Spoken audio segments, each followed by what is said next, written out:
How's it going, everybody? Welcome to the channel. As always, if you enjoyed today's video, don't forget to hit that like and subscribe. It helps out, means a ton. You guys get plenty of fun stuff, not just Jujutsu Kaisen. We cover plenty of manga on the channel, so stick around, check it out, see if anything else catches your interest. Anyway, getting into the chapter, yeah, we got chapter 169, and Gege was in his bag this time. I don't know exactly how I would describe this chapter, but yeah, let's just get into it. Takaba's here, and I didn't realize last time that his suit, it's like split halfway, like there's half of a suit and then just nothing on the other half. I thought that was just the top half. I thought the bottom was like half black, half white. No, that motif from the top only being half carries to the bottom half as well. So yeah, apparently Gege Akutami thought No Nut November meant not putting nuts in his manga. That's not what we meant, bud. We didn't mean it just because November's over doesn't mean you gotta have balls popping out, but we got balls popping out. So yeah, alright. Anyway, yeah, Takaba tells Megami, he's like, I can tell by looking at somebody's face if they're good or evil. So let me look at your face. Yeah, okay, never mind, you look pretty evil too. That's, you know what, it's fine, it's okay, I'm here to help. Whatever, it's fine. Anyway, so yeah, Takaba's just here to help. We're just gonna keep going. Anyway, obviously Hazunoki and Reggie are looking to recruit people, so they're like, should we just, you know what, the fastest way is just to ask him who the hell he is. So they're gonna ask him, like, which era are you from? Talking about, are you a modern day sorcerer, or are you one that is reincarnated from the past?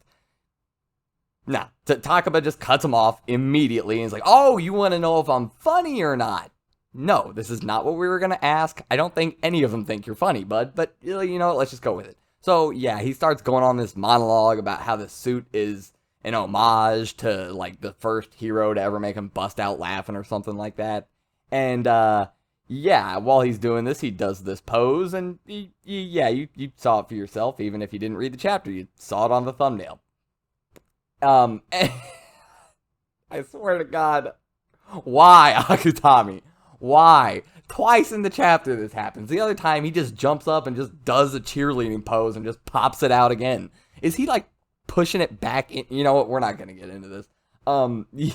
Yeah, so he's like, I swear on this suit, I will never tell a joke that doesn't land. And he proceeds to immediately tell a joke that doesn't land, immediately get very mad that it didn't land, and blame everybody else around him. But it's okay because I'm a comedian, and he straight drop kicks Trailer Park Timmy in the face. I did not see that coming, I'm not gonna lie, and apparently Trailer Park Timmy didn't either, but it's okay, he's fine, he gets back up after this. Trust me, his older brothers were doing that to him when he was like 5. You think they ain't pulling that WWE shit in the trailer park? But before we move on, I have to call something out. Yeah, Megami inside his head started comparing this dude to Aoi Todo. Oh my God, that was a gut shot. Megami, how dare you? Okay, I get it. He was beating you up before the, the Goodwill event. I get it. You're a little salty about it, Megami, but we gotta pump the brakes on that a little bit. My God, that was a dirty blow. Wow. Okay, anyway. No, that was hilarious. So, yeah, moving back to the drop kick. I said this is okay. Trailer Park Timmy gets back up, and he does. But this kind of undervalues the, moment, because Takaba just blitzes over, like everybody's looking at him, and he blitzes right up to him, drop kicks this dude straight in the face, and sends him absolutely flying in the opposite direction. Like, this dude is strong, and Reggie even starts commenting on this, like, wow, his cursed energy really spiked there. He has a really wide range of output. He can go from nothing to quite a bit. Okay, wow, he's strong, gotta pay attention to that. And yeah, he's sitting there doing this weird handstand pose. He's like, yeah, I'm an old comedian that doesn't mind violence. Better watch out.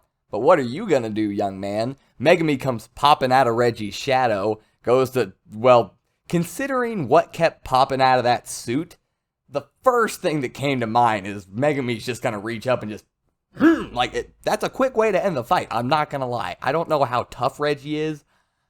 I'm not fighting after that. I don't care what situation I'm in. You reach up from my shadow and yank that. Anyway, Reggie is pretty quick, so he actually ends up able to jump away from Megami. But if you did not notice, Megami was able to grab one of those tags off of Reggie's clothing. Remember last chapter, a tag came flying through the smoke or explosion or whatever it was? That tag was not thrown by Trailer Park Timmy. That tag was thrown by Reggie. We didn't really get to see it. It was behind a smoke screen. But yeah, his whole outfit is just tags and Reggie Star, Register. Yeah.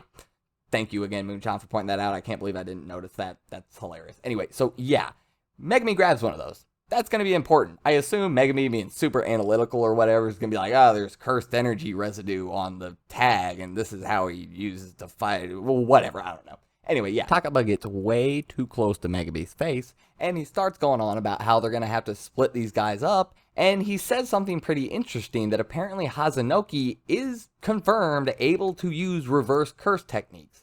Now, I can remember somebody pointed this out, or at least mentioned that's a possibility. I was kind of thinking along the lines, because he also mentions, like, he has a curse technique that involves, like, using body parts and turning them into explosives. We've kind of already seen that. We could kind of figure that much. I figured, so what my, I guess, guess was, you could, like, take your eye out, use it as an explosive, and then you could specifically regenerate that eye using regular cursed energy, because if you have to maim yourself to use your curse technique effectively, you would think that the curse technique would also allow you to heal what you maimed. Otherwise, if you don't have reverse cursed energy and you can't heal yourself, that is an extremely limited curse technique. Alright, I can like chew off a little fingernail and throw it at somebody. You can do the tooth thing, but you're going to run out of teeth. I wouldn't suggest doing the eyeball thing that Trailer Park Timmy is so fond of doing because, well, I got one more eye to go. So, yeah, I figured that it was just whatever you removed, you could specifically regenerate with your just regular cursed energy. But no, he can use reverse, and that is how he's healing himself. So, I don't know. We'll have to make a video about this, I guess. Anyway, moving on. Yeah, these guys are more impressive than I thought. I was not expecting reverse cursed energy from these. So yeah, Megami tells him he's too close, and then Megami starts going in, doing his own thing, while Takaba's right there, kind of just acting like an idiot for a little bit. And yeah, Megami asks Kogane to pull up Higuruma's little sheet thing, and it shows that he made a rule, how many points he has, all of this stuff. So yeah, he confirms that yes, Yuji was the one that was able to get Higuruma to make the rule, do all of this, so we are confirmed good to go. All right. And he tells Reggie, he's like, I'm going to give you a chance to leave. I've fulfilled my purpose here. I got to move on. Reggie tries telling him that he's in no position to make this kind of threat, and he's remembering the dude that Megami just killed. So, I mean, fair enough, yeah. But either way, Megami asks Takaba if he can try and get Trailer Park Timmy's points if he ends up beating him, winning, doing all this stuff, whatever. Anyway, Takaba tells him, yeah, that's fine, I can try to do that, but I'm a comedian, I'm not gonna do anything that would permanently take away someone's smile. So, yeah, fair enough. Anyway, yeah, getting right into it, we get the start of Takaba and Trailer Park Timmy's fight, and Takaba is, like, way cooler than I thought he was gonna be when it comes to fighting.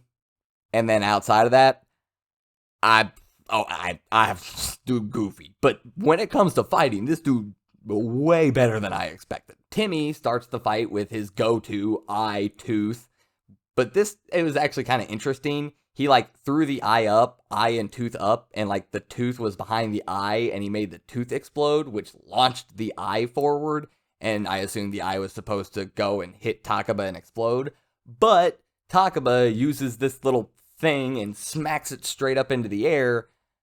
I get it, it's just an eyeball, but moving at that high of speeds, this little floppy paper fan thing is not going to be able to redirect it like that without, something like the 3/7 technique. I mean, I'm just saying.